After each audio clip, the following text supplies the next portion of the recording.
जनमत मीडिया में आपका स्वागत है। मैं अब्दुल्ला सिद्दीकी आज हाजिर हुआ हूं ब्रदर फिरोज खान के साथ। फिरोज साहब एक एचआर प्रोफेशनल है और सोशल एक्टिविस्ट है।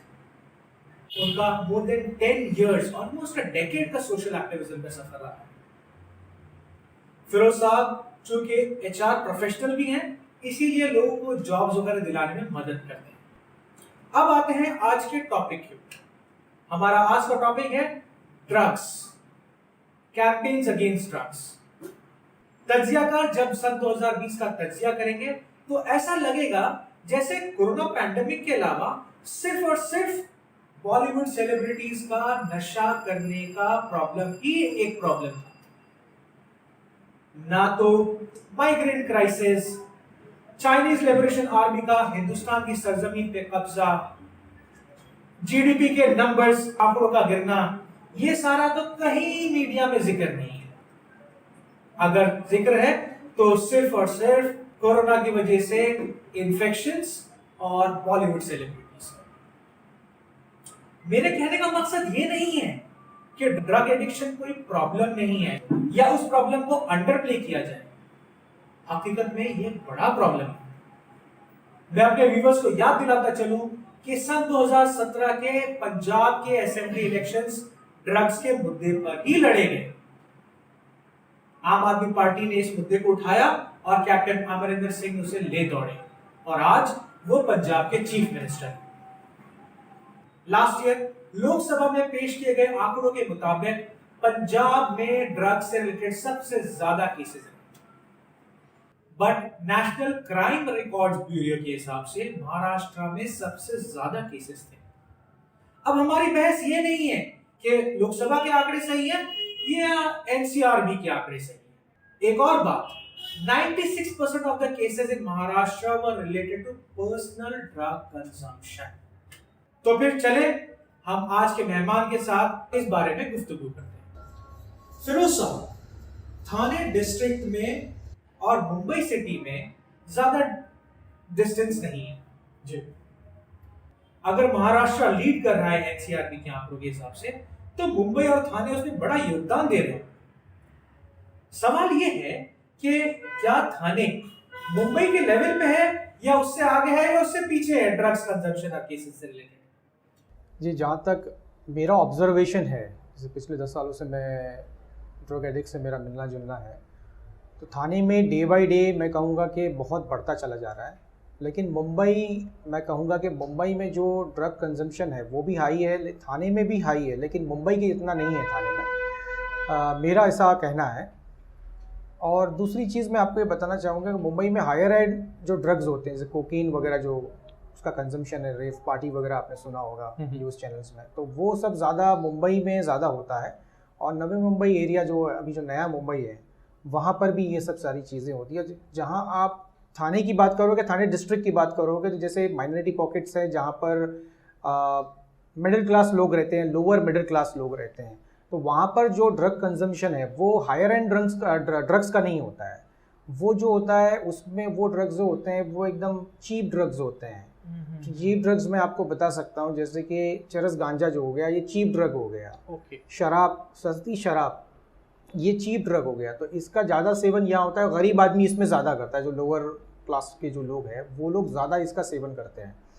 और ऐसा देखा गया है कि जो ड्रग्स, जो हायर एंड ड्रग्स है, जब वो कहाँ से सप्लाई होकर जो ऐसे पॉकेट्स में आते हैं जहाँ पर, तो उसकी जो क्वांटिटी बढ़ाने के लिए उसमें ऐसी कुछ चीज़ें मिला दी जिससे उसकी क्वांटिटी बढ़ जाती है। तो कंजम्पशन भी हाई हो जाता है और जो सप्लायर होता है जो उसको बेचता है उसके लिए भी प्रॉफिटेबल हो जाता है वो। तो उसके वजह से और ज़्यादा नुकसान होता है ड्रग एडिक्ट को, क्योंकि जो ड्रग एक जो भी केमिकल इक्वेशन जो भी होंगे उसके अंदर में जो जिससे बनाई गई है, वो एक सर्टन काम के लिए बनाया गया और एक सर्टन उसका एक रोल होता है। लेकिन अगर उससे हट के उसमें कोई दूसरी चीज़ अगर कोई थर्ड आदमी आके मिला दे तो वो उसके नुकसान तो ज़्यादा ही होंगे। नुकसान तो उसके भी हैं, लेकिन इसके नुकसान बहुत ज़्यादा, उस पर जो केमिकल रिएक्शन होगा उसके दिमाग पर, उसके बॉडी पर, वो बहुत भयंकर होगा। तो ऐसा हमने देखा है। और मैंने कई एडिक्ट से बात भी की है, तो पिछले कई सालों से उन्होंने मुझे ये कहा है कि ये सारी चीज़ों में जो, जैसे कि अभी पाउडर्स आ रहे थे पिछले 2013-14 में, जो मोगरा में जब पाउडर्स आए थे, एमडी जिसे कहते हैं शॉर्टकट में, तो ये जब आए थे तो अलग थे, और बाद में इसकी जो फेस था वो अलग हो गया, क्योंकि इसमें कुछ चीज़ें मिला नहीं जाने लगी। तो उसको स्ट्रॉन्गर बनाने के लिए, उसको स्ट्रॉन्गर नहीं, उसकी क्वांटिटी बढ़ाने के लिए, Okay, दरअसल उसकी okay. क्वांटिटी बढ़ाने के लिए उसके अंदर कुछ चीज़ें मिलाने लगे ताकि ज़्यादा से ज़्यादा लोगों को बेचा जा सके। सिंथेटिक हो गया है कहने के मकसद। हाँ, उसमें उसकी क्वांटिटी बढ़ाना है और प्रॉफिट को बढ़ाना है, Okay, यही okay. मकसद था। ओके, तो मुंबई तो लीड करेगा ही, उसके साथ में उसको फॉलो हमारा थाना करेगा। अब बाद में आप जब चाहें पुणे वगैरह, तो फिर आप उसका क्राइम रिकॉर्ड पढ़ लीजिए, वहाँ का डेटा पढ़ लीजिए, तो उससे आपको पता चल जाएगा कि कौन कहाँ लीड कर रहा है महाराष्ट्र में। जी जी जी। अच्छा, एक आम राय है कि माइनॉरिटी कम्युनिटीज में ड्रग्स का कंजम्पशन ज़्यादा है। जी। क्या ये बात सही है, या ऐसा है कि नॉन माइनॉरिटी एरियाज में भी कंजम्पशन है, बस ये है कि वहां पे कुछ ऐसी चीजें कंजम्पशन ज्यादा होती हैं जो ड्रग के डेफिनेशन में नहीं आती, लेकिन वो नशा उसका भी होता है। फॉर एग्जाम्पल, जी। अल्कोहल माइनॉरिटी एरियाज में कंजम्पशन कम होता होगा, लेकिन दूसरी जगहों पे अल्कोहल का कंजम्पशन ज्यादा है, बट है तो वो भी एक तरह का नशा ही। क्या राय है आपकी इस बारे में? जी, बिल्कुल सही कहा, क्योंकि मैं खुद एक HR professional, so I keep on travelling, सो मुझे पता है। तो माइनॉरिटी एरियाज़ में आपने देखो एक डेंस पॉपुलेशन होती है मोस्टली, तो जहाँ डेंस पॉपुलेशन, आप छोटे एरियाज़ में ज़्यादा लोग रहोगे तो वो चीज़ आपको ज़्यादा नज़र आएगी। और एक माइनॉरिटी में आपने देखा होगा कि पिछले उलमाओं ने बताया तो शराब हराम है, क्योंकि उनके नज़दीक सिर्फ शराब ही थी उस टाइम पे, तो शराब ही और नशे की सारी चीज़ें आती थी, लेकिन हमारे जहन में एक चीज़ थी कि शराब, तो शराब हराम है, तो लोगों ने वो तो अपने सबकॉन्शियस माइंड में ले लिया, लेकिन नशे की हर चीज़ हराम है ये उनके सबकॉन्शियस माइंड में कहीं ना कहीं नहीं गई। तो आप देखोगे माइनॉरिटी पॉकेट में कि ज़्यादा जो नशा जो चीज़ का होता है वो चरस गांजा वगैरह होता है, और उसके बाद जो केमिकल, जो सिंथेटिक ड्रग्स है, जो भी है, जो टैबलेट्स लेते हैं ये लोग, या फिर कफ सिरप पीते हैं वगैरह वगैरह, इसका नशा ज़्यादा होता है। ओके। और जो नॉन माइनॉरिटीज़ एरिया है उसमें शराब, जो अल्कोहल है, उसका कंजम्पशन बहुत हाई है। ओके। उसका बहुत हाई है। और आप ऐसे भी लोग, यहाँ तो ऐसा है कि जो लोग बेरोजगार हैं और जो कम पढ़े लिखे हैं वो ज़्यादा मुलविस है इसके अंदर, पढ़े लिखे भी हैं, लेकिन आप नॉन माइनॉरिटीज़ एरियाज़ में मैंने ये नोटिस किया है कि उसमें एजुकेशन मैटर ही नहीं करता है। ओके। उनमें एजुकेशन मैटर ही नहीं करता है। वो मैंने देखा है कि अच्छे से अच्छे लोग शराब पीते ही है, भले वो ऑन एंड ऑफ पियेंगे, महीने में एक बार पियेंगे या फिर हफ्ते में एक बार पियेंगे, लेकिन पीते ज़रूर। कहने का मकसद ये हुआ कि वहां पे शराब को बुरा नहीं माना जाता, मायूब नहीं कंसिडर किया जाता। माइनॉरिटी एरियाज में चरस गांजे पीने वाले को बुरा समझा जाता है कि वो गलत कर रहा है, लेकिन मेजॉरिटी वाले एरियाज या जो नॉन माइनॉरिटी एरियाज में, वहाँ alcohol is not considered to be an evil basically, right? ये तो सब लोग ही कर रहे हैं, वहाँ पर तो ज़्यादा अक्सरियत कर रही है वहाँ पर, ठीक। लेकिन वहाँ पर भी ऐसे लोग हैं जो इसको बुरा समझते हैं, ऐसे लोग भी हैं, but they are in minority then. हाँ, वो लोग वहाँ पर हैं माइनॉरिटी में, जैसे हम यहाँ चिल्ला रहे हैं वैसे इसी तरह वो लोग वहाँ चिल्ला रहे हैं। करेक्ट कि शराब बुरी चीज़ है। करेक्ट। अच्छा, what are the 3 major ill effects that an addict inflicts on himself and his family? 3। So इसमें 3 चीज़ें मैं आपको एकदम शॉर्टकट में पॉइंटर वाइज बता देता हूँ। सो सबसे पहले, अगर बंदा, कोई भी शख्स ड्रग्स में इन्वॉल्व हो जाता है, अगर वो एडिक्ट हो गया, तो सबसे पहले उसकी हेल्थ खराब होगी जी। और हेल्थ इज़ वेल्थ, राइट। आपकी हेल्थ खराब हो गई तो आप लाइफ के चैलेंजेस को फेस नहीं कर पाओगे। करेक्ट। और अगर आप लाइफ के चैलेंजेस को फेस नहीं कर पाओगे तो आप ये ज़िंदगी की जंग कैसे लड़ोगे? आप तो वहाँ हार जाते हो। तो सबसे पहला इफेक्ट जो बच्चा, या कोई भी बच्चा ही मैं बोलूँगा क्योंकि बचपन में ही एडिक्शन लगता है, तो जब आप इसमें मुलविस हो जाओगे, जब इन्वॉल्व हो जाओगे, तो सबसे पहले आपके एजुकेशन पे इफेक्ट आएगा, आपकी पढ़ाई छूट जाएगी। तो सेकंड आपका एजुकेशन हो गया, तो सेकंड पॉइंट आप इसको एजुकेशन ले। करेक्ट। और एजुकेशन से आप समझिएगा, अगर एजुकेशन नहीं है तो आपको बहकाने की कोई ज़रूरत नहीं, फिर तो आप बिल्कुल शैतान जैसे हो गए। करेक्ट। क्योंकि आपके पास अगर इल्म नहीं है, नॉलेज नहीं है, एजुकेशन नहीं है, तो फिर आप सही और गलत में पहचान नहीं कर सकते। और जो इंसान सही और गलत में पहचान नहीं कर सकता है, वो गलत फैसले ज़्यादा करेगा और सही फैसले कम करेगा, अनलेस आपको कोई सही गाइडेंस ना मिल जाए। जी। और थर्ड चीज़, जब ये 2 चीज़ आपके लाइफ में आ गई तो आपकी लाइफ बिल्कुल तबाह और बर्बाद हो जाएगी। मतलब आपने अपना करियर, आपको जो एक ऊपर वाले ने जो एक अपॉर्चुनिटी दी लाइफ में उसको राज़ी करने की, वो अपॉर्चुनिटी से आप हाथ धो बैठोगे। और हो सकता है कि आप ऐसी जगह, आपका वो हश्र हो जो आपने कभी सोचा भी ना हो। तो ये 3 मेजर इफेक्ट हैं जो एक इंडिविजुअल पे होते हैं इसके। करेक्ट। ये मेरा कहना है। करेक्ट। अच्छा, सोसाइटी और माशरे पे क्या असरात होते हैं? जी। सोसाइटी और माशरे पे भी इसके बहुत गहरे असरात होते हैं, क्योंकि एक इंडिविजुअल सोसाइटी का हिस्सा होता है और एक इंडिविजुअल एक फैमिली का हिस्सा होता है। तो ये मैं आपको बता देता हूँ या ऐड कर देता हूँ कि ये एक फैमिली बीमारी है। अगर आपके घर में अगर एक एडिक्ट है तो समझ जाना वो पूरी फैमिली बीमार है आपकी। ओके जी, क्योंकि हम लोग ने बहुत क्लोज देखा है ये सब चीज़ें और देख रहे हैं, और पता नहीं कब तक देखना पड़ेगा ये सारी चीज़ें। क्योंकि अगर आपके घर में अगर एक बंदा भी ऐसा है तो वो सारे बंदों को जो है टॉर्चर करेगा।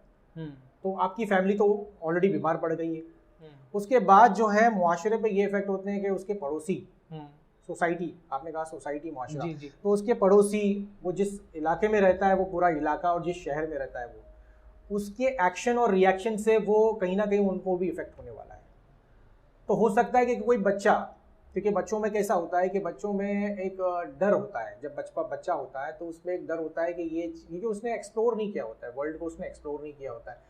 तो जब नई चीज़ वो सीखता होता है तो उसमें ज़्यादा ऐसे हमने देखा है कि लोग उसको कॉपी करने लगते हैं। हो सकता है जैसे कोई बच्चा जैसे बाइक राइडिंग करता है जी, उसको डर लगता है, या फिर कोई स्पोर्ट्स खेलता है, उसमें स्पोर्ट्स में उसको किसी चीज़ से डर लगता है जी। तो लोगों ने बचपन में ही ड्रग्स का इस्तेमाल किया है, क्योंकि किसी ने उसको ये कह दिया है कि ड्रग्स इस्तेमाल करने से आप ज़्यादा मोटिवेट हो जाओगे, आपके अंदर ज़्यादा ताकत आ जाएगी, आपके अंदर ज़्यादा डेयरिंग आ जाएगी ये काम करने की।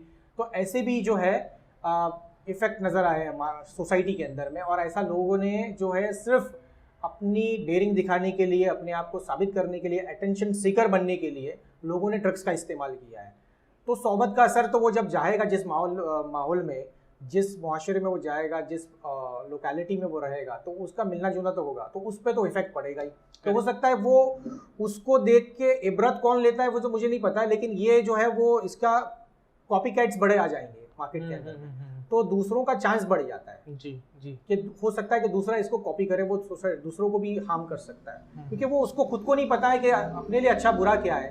तो अब वो दूसरे से मिलेगा, दूसरे से बातचीत करेगा, तो वो अपने पॉइंट को प्रूव करेगा कि मेरे ये करने से मुझे क्या फायदा है, इन्फ्लुएंस कर देगा लोगों को। और अगर वो इन्फ्लुएंस हो गया बच्चा, तो फिर वो बच्चा इन्वॉल्व हो जाएगा, फिर उसकी लाइफ हेल हो जाएगी, फिर वो मार्केट में जाएगा, इसी तरह ये रेप्लिकेट होता चला जाएगा मार्केट के अंदर। तो सोसाइटी में तो बड़े बुरे असरात तो होने ही वाले हैं इससे जी।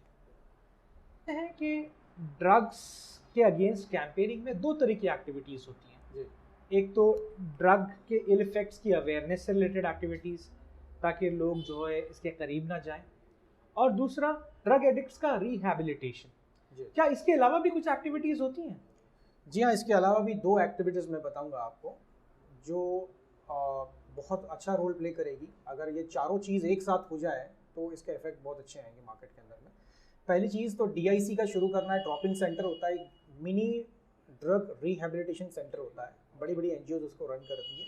ये कंप्लीट रिहैबिलिटेशन सेंटर नहीं होता है, एक ऑफिस की तरह होता है, उसका एक टाइमिंग होता है, उसमें काउंसलर होता है, डॉक्टर्स टाइम टू टाइम आता है, उसमें कुछ मेडिसिन होती है वगैरह, और उसमें इन हाउस स्पोर्ट्स होते हैं। इसमें क्या होता है कि इसमें सिर्फ वही लोग आते हैं जो ऑलरेडी ड्रग एडिक्ट हैं।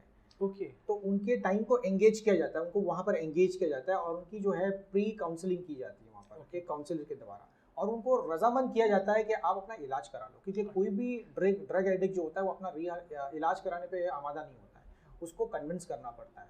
ऐसा बहुत कम होता है कि लोग सामने से आते हैं। तो वो DIC का खोलना जो है वो बहुत ज़रूरी है ऐसे इलाकों में जहाँ पर ये ज़्यादा पाया जा रहा है, ड्रग्स जो है ज़्यादा पाया जाता है, तो इसको खोला जाए। सेकंड चीज़ जो है सप्लाई। तो अगर आप सप्लाई भी कट करेंगे तो फिर वो नशा जो होता है, अगर आप जैसे कि एक नशे को बंद कर देते तो वो दूसरे पे स्विच करते हैं, दूसरों को बंद करेंगे तीसरे पे स्विच कर, लेकिन अगर आपने सारी पाइपलाइंस कट कर दी तो फिर वो कहाँ स्विच करेंगे? डेफिनेटली वो आएंगे इस तरफ में, जब वो इस तरफ आएंगे तो आपको अपॉर्चुनिटी मिलती है उनको रिहैब लेके जाने की, तो आप उसको रिहैब लेके जा सकते हो। तो इन दोनों चीज़ों पे अगर पैरेलली काम हो जाए, ये चारों चीज़ पे पैरेलली काम हो जाए, तो इसके मार्केट में इफेक्ट बहुत अच्छे आएंगे, ऐसा मैं समझता हूँ। क्या कोई पॉजिटिव रीइंफोर्समेंट या आइडियाज़ होते हैं जो समाज में ड्रग कंजम्पशन को रोक सकते हैं? जी बिल्कुल, आपको जो है उनको डाइवर्ट करना है। मेन जो है स्पोर्ट्स है। अगर आप एजुकेशन बोलोगे, एजुकेशन तो सबसे पहली चीज़ है, लेकिन एजुकेशन के साथ अगर उसको स्पोर्ट्स दिया जाए, अच्छे प्लेग्राउंड्स दिए जाए उनको खेलने के लिए, इन हाउस स्पोर्ट्स की जगह बनाई जाए, और क्रिकेट ग्राउंड्स बनाए जाए वगैरह, या टूर्नामेंट्स की जाए क्रिकेट की, फुटबॉल की, वॉलीबॉल की, जैसे शहरों में हुआ है वगैरह, तो उनको हम इजीली उनके टाइम को एंजॉय, ये जो होता है आपकी अवेलेबिलिटी जो होती है ना, तो आपकी एनर्जी आप कहाँ पर रिलीज करोगे, ये मैटर करता है। तो नौजवान जब बढ़ता है तो उसके अंदर एनर्जी का लेवल बढ़ता चला जाता है। तो अगर उसको राइट वक्त पर, उसी वक्त में अगर आपने डाइवर्ट कर दिया स्पोर्ट्स की तरफ में, तो मैं समझता हूँ स्पोर्ट्स जो है इसमें बहुत कारगर गुजरेगा। तो स्पोर्ट्स को लाया जाए, प्रमोट किया जाए हर जगह में। लेकिन अनफॉर्चुनेटली आप माइनॉरिटीज़ के एरिया में देखोगे, आपको जो है स्पोर्ट्स के ग्राउंड नहीं होते वहाँ पर, तो ग्राउंड्स अवेलेबल करवाना चाहिए, उनको दूर खेलने जाना पड़ता है। तो ये भी एक चैलेंज है, लेकिन इस पे काम, स्पोर्ट्स प्रमोशन एक्टिविटी करनी चाहिए, मैं ऐसा समझता हूँ। रिसोर्सेज Available करवानी एक्टिविटीज होनी चाहिए। चलिए, जी। मुंब्रा शहर में एक बड़ा स्टेडियम है, उसको यूटिलाइज कर सकते हैं, बहुत अच्छा है। मुंब्रा में एक स्टेडियम तो है कम से कम, और कुछ अगर ग्राउंड बचे भी है तो वहाँ भी बच्चे खेल सकते हैं। हर आदमी स्पोर्ट्स स्टेडियम में नहीं जा सकता है, लेकिन जो लोग जो उनको ओपन ग्राउंड्स मिल जाए अगर खेलने के लिए, तो इससे अच्छी बेहतर चीज़ नहीं होगी। दूसरी चीज़ मैं कहना चाहूँगा कि आजकल लोग जो है ग्राउंड ना होने के कारण, टाइम ज़्यादा होने के कारण वो मोबाइल्स पे लगे रहते हैं। मोबाइल एडिक्शन भी एक बहुत बड़ी चीज़ है आज। तो हमें इसको हल्का नहीं लेना चाहिए। ये भी कहीं ना कहीं ड्रग एडिक्शन की तरह जो है हम पर बम बन के गिरने वाला है आज नहीं तो कल में, और गिर ही रहा है। तो इनको जो है आप, जैसे कि अगर ये डिजिटली ज़्यादा साउंड है तो इनको डिजिटली क्यों ना हम यूट्यूबर्स बनाया जाए, तो इनको वीडियोस हम ऐसे कैंपेन रखे जाए जिसमें अच्छे अच्छे वीडियोस बना के लाए, उसको प्राइस डिस्ट्रीब्यूशन किया जाए उन लोगों को कि अच्छी वीडियोस बनाएं, कोई टॉपिक ले। इससे इनका नॉलेज भी बढ़ेगा और इनकी एनर्जी भी वहाँ पर रिलीज होगी। कंटेंट क्रिएटर्स बनाएं। कंटेंट क्रिएटर, हाँ, ऐसा कुछ किया जाए जिससे जो है बच्चे हम सही दिशा में उनको डाइवर्ट कर सकें। तो ये सब जो चीज़ें हैं, और भी इसमें बहुत सारी चीज़ें कर सकते हैं हम लोग अगर करना चाहें तो ये सारी एक चीज़ें हैं जो बहुत अच्छा इफेक्ट देंगी बच्चों को। एज एन इंडिविजुअल, मैं और हमारे व्यूअर्स इस फाइट में क्या रोल प्ले कर सकती हैं? जी सर, सबसे इम्पॉर्टेंट चीज़ तो है अपनी फैमिली और अपने आप को बचाना, सबसे पहली चीज़। उसके बाद अपने पड़ोसी, अपने रिलेटिव्स और अपने मोहल्ले वालों को बचाना। अवेयरनेस का बहुत बड़ा रोल है। अवेयरनेस हमें क्रिएट करनी चाहिए, हमें अपने बच्चों से बात करनी चाहिए इसके बारे में, बचपन से ही उनको समझाना चाहिए कि अच्छे बुरे क्या चीज़ है। अदरवाइज़ बच्चा जो है वो चीज़ को बुरा समझता ही नहीं है। जब तक हम उनको उनके दिमाग में ना डालें, उनसे ना कहें कि ये बुरी चीज़ है, तो हमें इसको बोलना चाहिए। मैंने देखा हूँ कि पिछले कुछ सालों में लोगों ने बोलना ही बंद कर दिया है, और ना बोलने के कारण साइलेंस जो है हमारी, इसने बहुत नई नई बीमारियों को जन्म दिया हुआ है। तो इसके खिलाफ बोलना भी चाहिए, और इसके लिए भी बोलना चाहिए, और इसके लिए अवेयरनेस भी करनी चाहिए। तो अवेयरनेस इसमें बहुत इंपॉर्टेंट है। तो हमारा काम अवेयरनेस है, हमें अवेयरनेस करना चाहिए एक इंडिविजुअल को। अगर बात होगी तो ही इसके खिलाफ जंग छिड़ सकती है। जी, ये आपका मैसेज है हमारे। जी बिल्कुल, आप बोलेंगे तो मैसेज जाएगा, और मैसेज जाएगा तो लोगों के समझ में आएगा। शुक्रिया फिरोज भाई, आपके वक्त के लिए और इतने थॉटफुल थॉट्स के लिए। Thank you very much. आज के लिए हमें इजाज़त दें, फिर हम मिलेंगे एक नए उन्वान के साथ और एक नए मेहमान के साथ। थैंक यू फॉर वॉचिंग जनमत मीडिया।